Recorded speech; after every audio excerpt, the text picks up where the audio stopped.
સંતરામપુર તાલુકાના જાનવડની મુવાડીના માલીવાડ ફળિયામાં રસ્તાની સમસ્યાને લઈને ગ્રામજનોમાં ભારે આક્રોશ છે। સ્થાનિકોના આક્ષેપ અનુસાર વર્ષોથી જાહેર રસ્તા પર દબાણો હોવાથી આંગણવાડી સુધી પહોંચવાનો માર્ગ સાંકડો અને કાચો બની ગયો છે અને તેને કારણે નાના બાળકો, વાલીઓ તેમજ સ્થાનિક લોકોને ભારે મુશ્કેલીઓનો સામનો કરવો પડી રહ્યો છે। ગ્રામજનોએ વધુમાં જણાવ્યું છે કે ઇમરજન્સી સમયે એમ્બ્યુલન્સ અને ફાયર બ્રિગેડ જેવા વાહનો પણ અંદર પહોંચી નથી શકતા।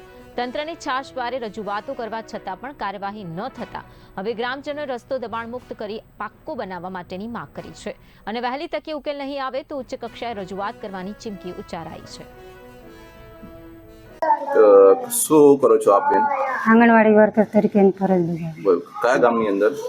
જાનવડની મુવાડી ફળિયા। આંગણવાડી નંબર કયો બોલાય છે આપનો? જાનવડે। બેન શું રજૂઆત છે આપની? અમારે આંગણવાડીમાં આવતા બાળકોને રસ્તાની તકલીફ છે।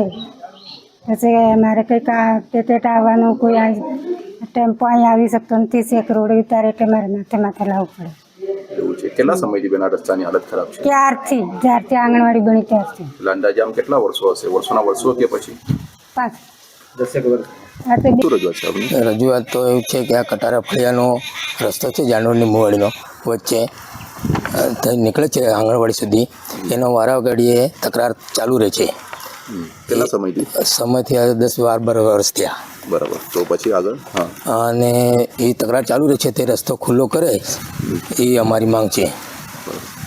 શું આ બાબતે કોઈ તાલુકા કે જિલ્લા લેવલે તમારા થકી કે કોઈ ગામજનો થકી કોઈ રજૂઆત કરવામાં આવી? કરી, પંચાયતમાં રજૂઆત કરી, સરપંચને કરી, પછી તાલુકામાં કરી, TDO સાહેબને કરી, મામલતદારના સાહેબને કરી, બધી રીતે રજૂઆત કરી છે। તો આ બાબતે ડિપાર્ટમેન્ટ તરફથી તમને શું આપણી રજૂઆત એવી છે કે સર હવે આ પાકા રસ્તાથી આંગણવાડી સુધીના રસ્તાનો વિવાદ ક્યારનો ચાલે છે, બરાબર? આ રસ્તો કેટલી વાર અરજીઓ આપી, બધું કર્યું પણ કોઈ એનો જવાબ મળતો નથી। હવે મારી એક જ રજૂઆત છે કે અહીંયા સુધીની આંગણવાડી આવી લે, સ્કૂલ આવી લે, ત્યાં નિકાથી બાળકો આવે, અહીંથી લવારાથી બાળકો આવે, અવર જવરમાં જો આ રસ્તો ખુલ્લો થઈ જાય તો સારામાં સારું છે। અને અધિકારીઓને જાણ કરવા છતાં પણ આ ખાડાકાન કરી લીધા છે।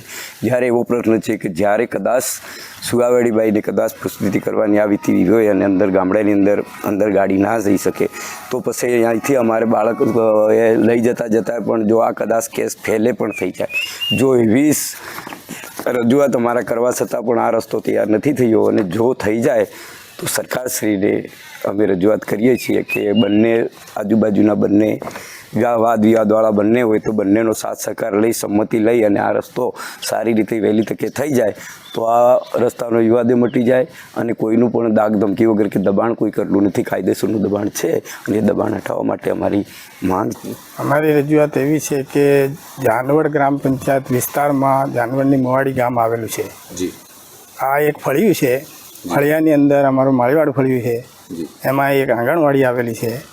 હવે મુખ્ય રોડથી આંગણવાડી સુધીનો રસ્તો છે સરકારી, આ રસ્તો હાલમાં પગદંડી રસ્તો છે।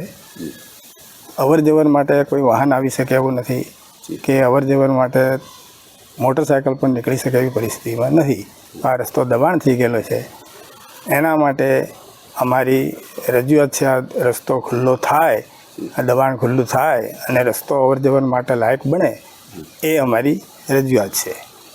આના માટે અમે મહેરબાન મામલતદાર સાહેબ સંતરામપુરને અરજી લેખિતમાં આપી, તેઓના સૂચના મુજબ હું તાલુકા વિકાસ અધિકારીના અંદરમાં આવતો હોય આ ગ્રામ્ય રસ્તા તો એમને હું તબદીલ કરું છું, તો એમ કરીને એમને તબદીલ કરી અરજી, પણ એનો કોઈ આજ સુધી તાલુકા વિકાસ અધિકારી કે કોઈ ગ્રામ પંચાયતમાંથી તલાટી કમ મંત્રી કોઈ જવાબ કે એનો કંઈ કરવા માટે આવ્યા। નમસ્કાર દર્શક મિત્રો, બી ઇન્ડિયા ન્યૂઝના પ્લેટફોર્મ પર આપનું હાર્દિક સ્વાગત છે। હું છું સલમાન મોરાવાલા સંતરામપુરથી।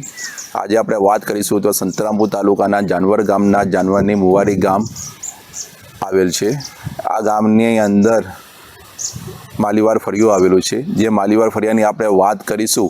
ગામજનોના જણાવ્યા અનુસાર તો આ વિસ્તારમાં સ્થાનિક રહીશો દ્વારા લાંબા સમયથી ગેરકાયદેસર રીતના દબાણ કરી દેવામાં આવેલ છે, જે બાબતે સ્થાનિક ગામજનો દ્વારા આ બાબતે સ્થાનિક તંત્રથી લઈને જિલ્લા લેવલ સુધી રજૂઆતો કરેલી છે। પરંતુ આ દિન સુધી સ્થાનિક તંત્રથી લઈને જિલ્લા લેવલ સુધી ગામજનોની રજૂઆતો અને તંત્ર દ્વારા ધ્યાને લેવામાં આવેલ ન હોય તેવું ગામજનોનું કહેવું છે અને તેમના આક્ષેપો છે, જેમાં વધુમાં આ બાબતે ગામજનોએ આજ રોજ મીડિયાને આ બાબતે માહિતી આપેલી છે અને જણાવ્યું છે કે અમે સ્થાનિક તંત્રથી લઈને જિલ્લા લેવલ સુધી અમે રજૂઆતો કરેલી છે, પણ તંત્ર દ્વારા અમારી કોઈ પણ રજૂઆતોને ધ્યાને લેવામાં આવતું નથી અને અમારા ગામની અંદર 100 થી 150 જેટલી વસ્તી આવેલી છે અને આ ગામમાં વાત કરીએ તો 10 થી 15 જેટલા મકાનો પણ આવેલા છે અને આ રોડ સંતરામપુરથી ગોઠી જતા મુખ્ય માર્ગથી અંદર આવેલો છે અને આ વિસ્તારમાં અમારી પંચાયત અને અમારા વિસ્તારની અંદર એક આંગણવાડી પણ આવેલી છે. આ આંગણવાડીમાં નાના ભૂલકાઓ પણ મોટી સંખ્યાની અંદર બાળકો ભણવા માટે જાય છે, જે બાળકોને પણ ભારે તકલીફ પડી રહી છે, જેથી આ બાબતે અમે અમારા ગામની અંદર મુખ્ય માર્ગથી લઈને આંગણવાડી સુધીનો રસ્તો ખુલ્લો કરવામાં આવે અને નવીન બનાવવામાં આવે તે માટે અમે રજૂઆતો કરેલી છે, પણ તંત્ર દ્વારા આ દિન સુધી કંઈ પણ ધ્યાને લેવામાં આવ્યું નથી, જેથી અમારી તંત્રની એક જ માંગ છે કે તાત્કાલિક ધોરણે સ્થાનિક તંત્ર જિલ્લા તંત્ર દ્વારા તાત્કાલિક ધોરણે સ્થળ પર આવી આ રસ્તો ખુલ્લો કરવામાં આવે અને આ રસ્તો વહેલી તકે બનાવવામાં આવે તેવી એમને માંગ કરી છે.